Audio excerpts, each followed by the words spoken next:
Hi, I'm Carl Vine. I'm a senior lecturer in composition at the Sydney Conservatorium of Music.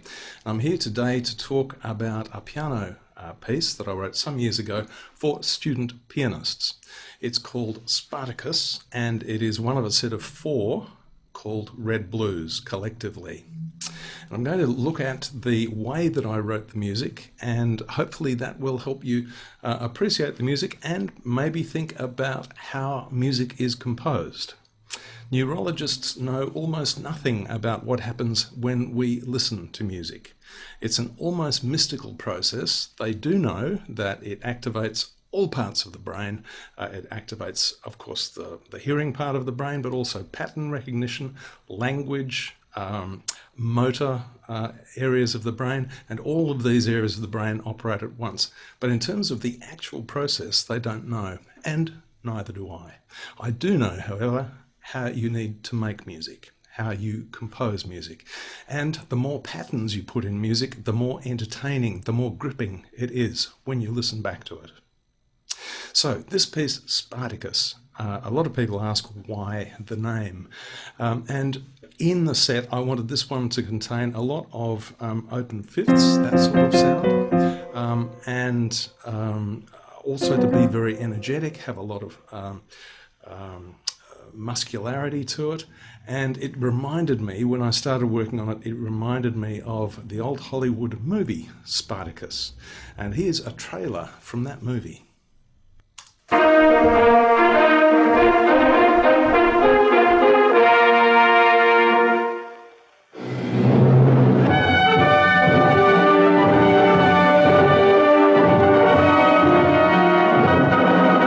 Roman armies have been destroyed by Spartacus. Spartacus! Now, we actually know very little about music at the time of Spartacus, 70 BC, but Hollywood is possibly not far from the truth. There would have been a focus on open fifths and fourths and a more oriental approach to melody probably than Western music that we're used to. And so this idea of that open fifth, open fourth is probably not far from the mark. But anyway, I loved the idea of making a reference to this rather kitsch old Hollywood movie. Now we're going to start looking at the music itself. So this is the very start of the piece, and as you can see, it repeats the first couple of bars. This rather jazzy motif, and this bit of it sounds like this.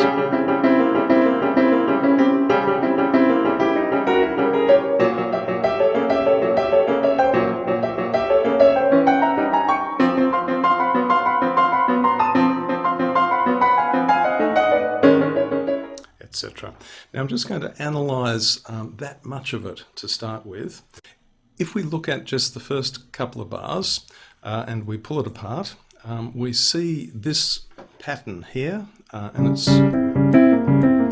alternating between the hands and repeats, but with a little bit of a change in the second bar. Now if you look at the harmony of those two bars, the first bar has all of those notes.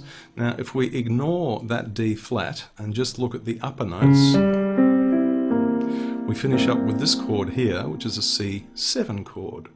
On the other hand, if we ignore all the C's and just look at the D flat, G, E and the B flat, it gives us this chord, which is a diminished chord.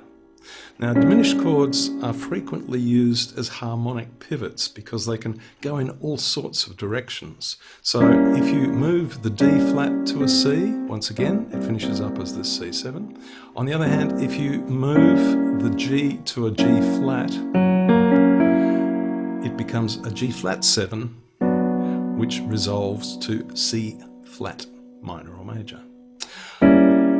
As a diminished chord, if you lower the B flat to an A, it becomes an A7 and resolves to D minor. And finally, if you move the E to an E flat, it resolves to A flat, either major or minor.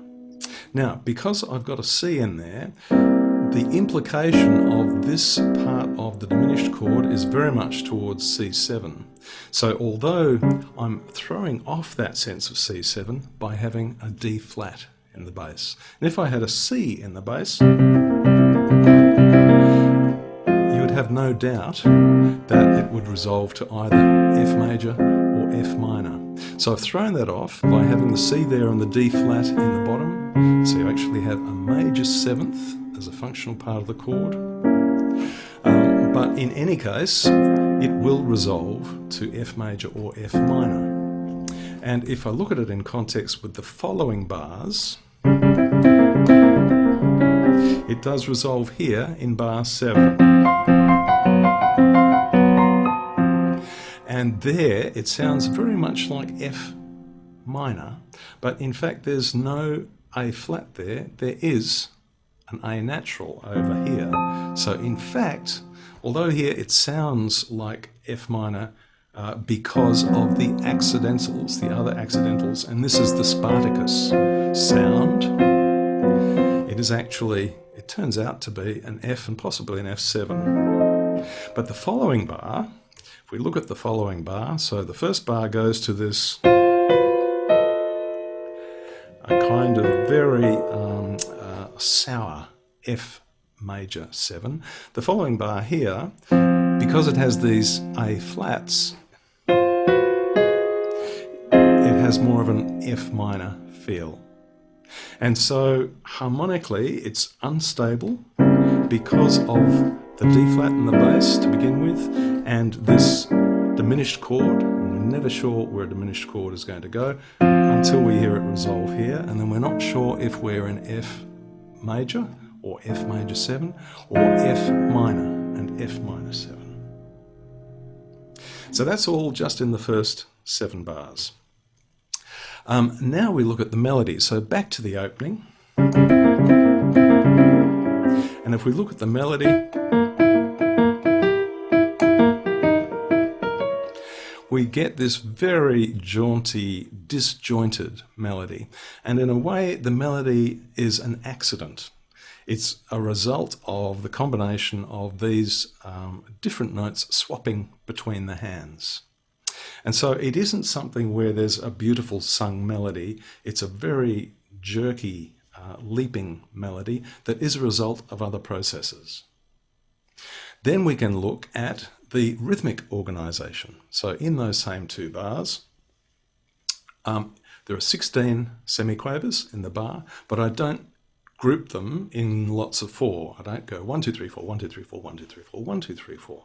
You can actually hear very clearly, I go 1, 2, 3, 4, 1, 2, 3, 1, 2, 3, 1, 2, 3, 4, 1, 2. The following bar again, 1, 2, 3, 4, 1, 2, 3, 1, 2, 3, 1, 2, 3, 4, 1, 2. But there's a gap on the final 2.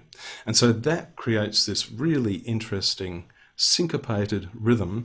And so you have a number of factors all kind of working together to create a complexity in the music, but doing so really quite simply. And so if I put all of that together from the outset, we have this.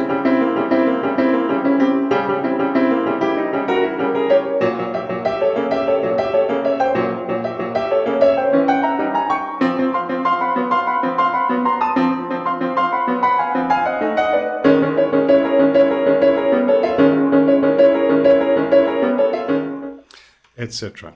And then it develops. So it takes these ideas, and you'll notice from this F major, F minor area here, I have another area moving down a tone. So it's somewhere around an E flat kind of sensibility, an E flat with a 4th in it. And that keeps developing through the piece. So from what I've told you of the opening, you should now have all the tools you need to analyse the rest of the work, because it's all written on the same principles. And remember that these 2 bars here, these are the Spartacus bars. These are the ones that reminded me of a Hollywood film. And the only other thing you should need to know, we've looked at the harmonic organisation, the way the melody flows, how it arrived, and the rhythmic shape. The rest of the work is through composed, meaning it isn't verse, chorus. It's just one thing after the other and a slow development through the work. The only other thing you need to know is at about the halfway point, there is quite a different feel, which you can think of as the middle eight in the work. And whereas I've been keeping the same organisation of 1, 2, 3, 4, 1, 2, 3, 4, 1, 2, 3, 4, 1, 2, 3, 1, I go just to groups of 3. And so it produces a 12/16 rhythm, and that is then quite a contrast to the music either side of it. And this runs for about 8 bars and then reverts to a recapitulation of the opening section and then the finale. So I will play the entire work now. Please enjoy with the score Spartacus.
So that's Spartacus.